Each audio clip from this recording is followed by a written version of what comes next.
Қазақстан Республикасының 30 жылдығын, тәуелсіздігінің 30 жылдығына байланысты рақымшылық заңы жобасы дайындалды. Рақымшылық заңы негізі қоғамға қауіпті емес қылмыстар.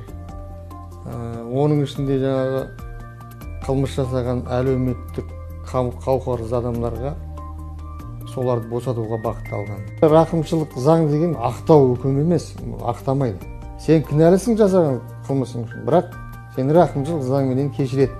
Рақымшылық заңда нақты көрсетілген қандай адамдарға, қандай сотталған адамдарға қолданылмайды.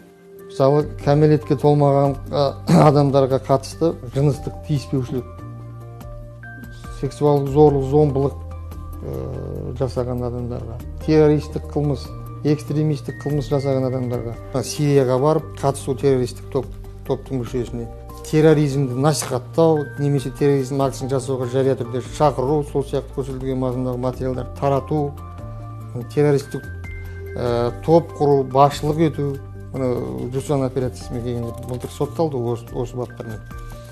Бұл террористік қылмыстарға жазады, қылмыстық кодекстің 13 тарауында.